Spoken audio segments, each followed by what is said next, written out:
कल रात बनपुरा क्षेत्र में एक पार्टी के नेता के द्वारा एक जनसभा की गई, जिसमें बड़ी बड़ी बातें की गई और बड़ी बड़ी घोषणा की गई। इसमें क्या कहना आपका?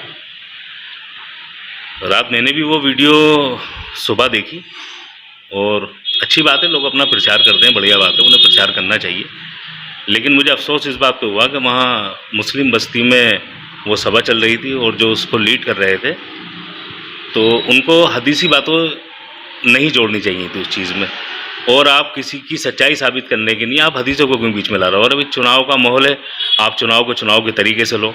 किसी को अच्छा साबित करने के लिए या किसी नेता की नज़रों में ज़्यादा उठने के लिए आप हदीसों का प्रयोग ना करें, और ये गलत है। और ये जो है धर्म का इस्तेमाल इसमें नहीं होना चाहिए राजनीति में। अपने काम पे वोट मांगिए, अपनी अपनी अपनी विचारधारा पे वोट मांगिए, अपने काम पे वोट मांगिए। वहीं बात की जाए, पिछले कई वर्षों से देखा जा रहा है, जब जब चुनाव आते हैं बनपुरा में कई मुद्दे अक्सर छाए रहते हैं, जैसे रेलवे का हो गया, ट्रेंचिंग ग्राउंड, माली का नहर, मलिन बस्तियाँ, टूटी सड़कें, पीने का पानी। इसमें क्या कहना आपका?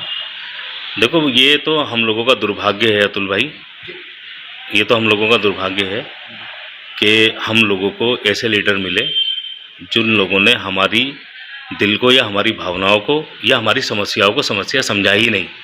वो ना तो यहाँ की जीतने से 2 महीने पहले ये लोग आते हैं, सारे अच्छे से बढ़िया लॉलीपॉप देंगे, सारी चीज़ें बताएंगे, अपनी उपलब्धियाँ बताएंगे। अरे यार, इन लोगों को शर्म आनी चाहिए। जिस रास्तों पे से ये लोग जाते हैं, क्या वो रास्ते किस कंडीशन में हैं, इन्हें खुद शर्म आती होगी, उसके बाद भी झूठ बोलते हैं। तो ये बहुत गलत बात है और जनता को गुमराह करने का काम कर रहे हैं।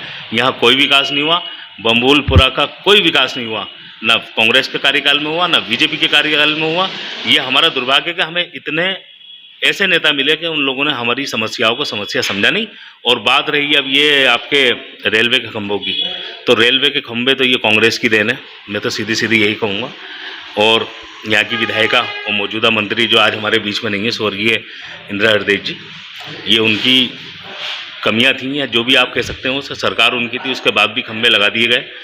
और ये बहुत दुर्भाग्य की बात है जो इस क्षेत्र में ना तो कोई अतुल भाई 1 लाख सवा लाख की इसमें आबादी है, और ना तो यहाँ पर कोई ऐसा बड़ा अस्पताल या चिकित्सा के ऐसे इंतज़ाम मुहैया कराए गए जिससे यहाँ का आदमी उनका लाभ ले सके। ना यहाँ पर कोई अच्छी सड़कें हैं, ना कोई लड़कियों का यहाँ पे अच्छा एक ऐसा मरकज़ है या कोई डिग्री कॉलेज टाइप का जो आदमी यहाँ पे आगे बढ़े पढ़े। और इन लोगों की यही नीति रही है कि यहाँ पे अगर ये हम लोगों को पढ़ा देंगे या हम लोगों के बीच में ये शिक्षा लेकर आएंगे तो हम पढ़ेंगे, हम लिखेंगे। जब पढ़ेंगे लिखेंगे तो उनसे सवाल करने की ताकत भी रखेंगे। तो इसलिए ये हमको इन चीज़ों से वंचित रखा जा रहा है ताकि हम लोग आगे ना बढ़ें। ये हमारा सीधा सीधा इन पर आरोप है और ये बहुत बड़ी मोनोपोली है इन लोगों की कि हम लोगों के बीच में ये वो चीज़ें मुहैया नहीं कराना चाह रहे जिससे हम आगे बढ़ सकते हैं। देखा जा रहा है लगातार राजनीतिक पार्टियां बनपुरा क्षेत्र में अपनी सक्रियता बढ़ाए जा रहे हैं, आज दिन सभाएं कर रहे हैं, तो क्या जनता जवाब देगी इसका? जनता अच्छे से समझ चुकी है, बहुत अच्छे से समझ चुकी है। अभी यहाँ के कुछ लोगों को लेकर के ये उनको नहीं लुभा सकते। 21 साल जो अत्याचार हम लोगों पर हुए हैं, हमें लगा ही नहीं कि हम आज़ाद हो गए। हमें ऐसा लगा कि आज भी हम गुलामी में हैं। हमें कोई ऐसी चीज़ नहीं दी गई और सब लोग अच्छे से जानते हैं कि कौन कितने पानी में है। कुछ लोग हमारे वहाँ की बस्ती के हैं जो लोग भ्रम फैला रहे हैं, अफवाहें फैला रहे हैं कि भाई इन्हें वोट दो नहीं तो बीजेपी आ जाएगी। अरे क्या बीजेपी आ जाएगी? बीजेपी 5 साल से क्या कर दिया बीजेपी ने? या कांग्रेस 10 साल थी तो कांग्रेस ने हमारी नहीं क्या कर दिया? भाई सब बेकार की बातें हैं। ये लोग एक पुरवंडा मचा के और एक चुनाव में एक भ्रम का माहौल फैलाना चाह रहे हैं।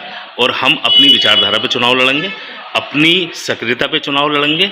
हमने लोगों के लिए काम करे हैं उस पर चुनाव लड़ेंगे। और हम कभी सत्ता में नहीं रहे तो हमसे किस बात का जवाब मांगूंगा? हम तो 5 साल से लगातार यहाँ बैठे हैं, 5 साल से लगातार बैठे हैं। सुबह 10 बजे आते हैं, रात को 12 बजे 11 बजे लोगों के बीच में रहते हैं।